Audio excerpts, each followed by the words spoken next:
Law abiding citizens అంతా ఎవరొచ్చినా గౌరవంగా డిక్లరేషన్ ఇచ్చి లోపలికి వెళ్ళారు. వాళ్ళకి ఎవ్వరు అబ్జెక్షన్ చేయలేదు.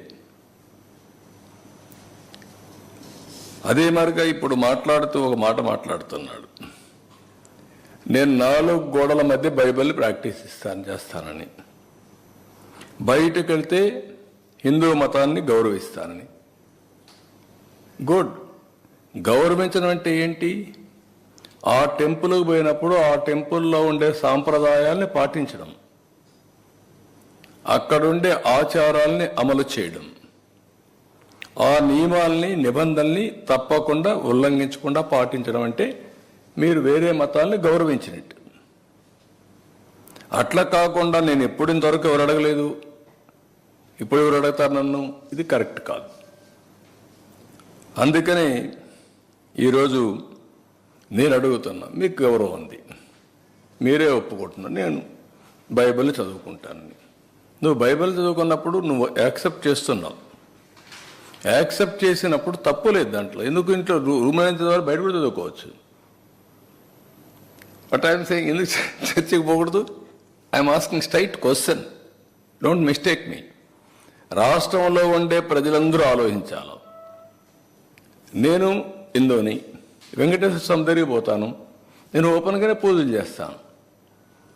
అదే మరి చర్చికి పోతాను, వాళ్ళ నియమాల్ని నిబంధనల్ని పాటిస్తాను. మసీదుకు పోతాను, వాళ్ళు గౌరవిస్తాను. మత సామరస్యాన్ని కాపాడుతాం, సొంత మతాన్ని ఆచరిస్తాం. There is nothing wrong in it. Why should we hide? ఎందుకు దాచిపెట్టుకోవాల్సి? నేను లోపల ఎందుకు చదవాలి? You can read outside, nothing wrong. నేను తప్పుపట్టడం లేదు.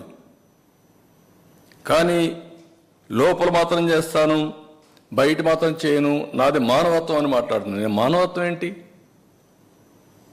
మత సామరస్యాన్ని కాపాడడం మానవత్వం కాదు.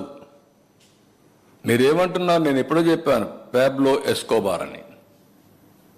ఆ లీలల వల్ల, చేసిన అరాచకాల వల్ల ఒక్కొక్కటే బయట వస్తా ఉంటే ఇవి కూడా జరుగుతాయా అని మీకు ఆశ్చర్యం లేదు?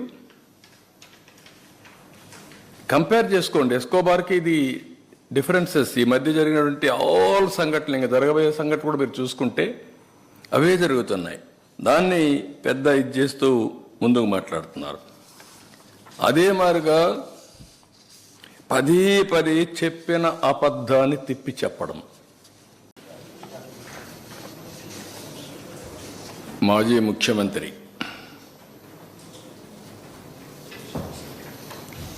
తిరుమలకు వెళ్ళొద్దని ఎవరో చెప్పినట్టు మాట్లాడుతున్నాడు. వెంకటేశ్వర స్వామి మీద భక్తుండే ఏ భక్తుడైనా సరే వెంకటేశ్వర స్వామి దగ్గరికి పోయే అవకాశాలు ఉన్నాయి. అదే సమయంలో ఎవరైనా వేరే మతాలకు సంబంధించిన వ్యక్తులుంటే అక్కడ కొన్ని సాంప్రదాయాలు ఉన్నాయి.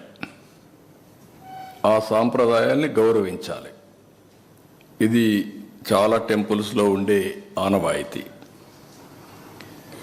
ఇక్కడ ఎవ్వరు కూడా ఆయన పోవద్దని చెప్పలేదు. ర్యాలీలు, జన సమీకరణలు చేయొద్దని చెప్పాం.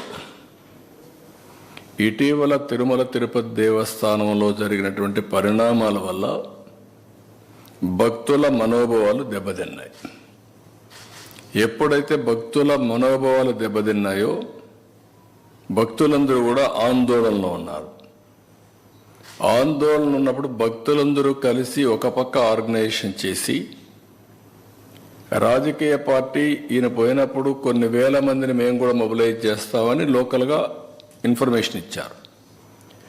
ఆటోమేటిక్గా ఎలాంటి అవాంఛనీయ సంఘటనలు జరగకూడదనే ఉద్దేశంతో అక్కడ యాక్ట్ ఆఫ్ 30 అంటే 10 మంది గుమ్ముకూడకూడదని తీసుకొచ్చారు. అయితే ఇప్పుడు ఆయన మాట్లాడేది చూస్తే ఆయనకి ఏ సాకులు ఉన్నాయో నాకు తెలియదు పోకుండా ఉండడానికి. కానీ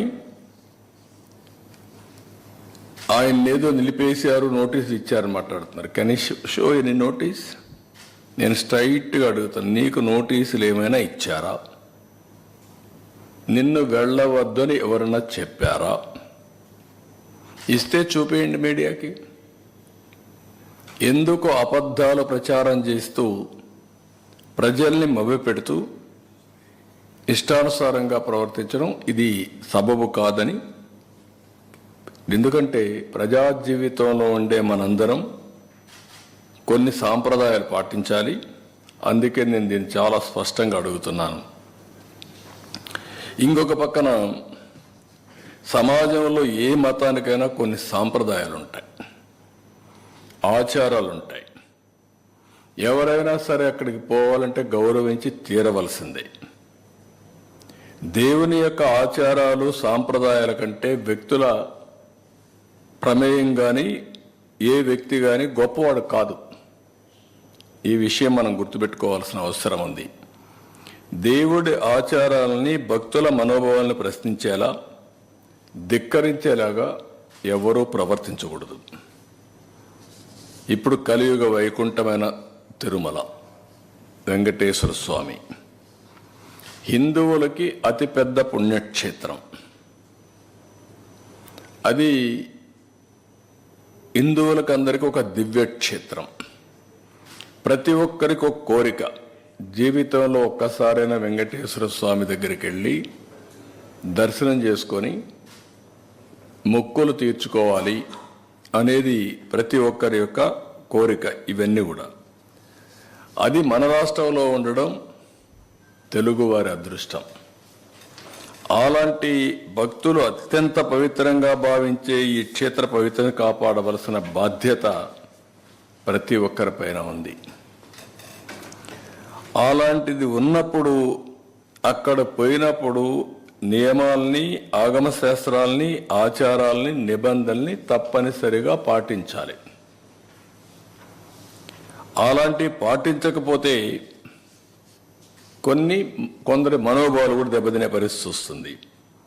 అందుకే ఈరోజు అతను మాట్లాడిన మాటలు చూస్తే నేను వెళ్తాను, అవి కరెక్ట్ కాదు.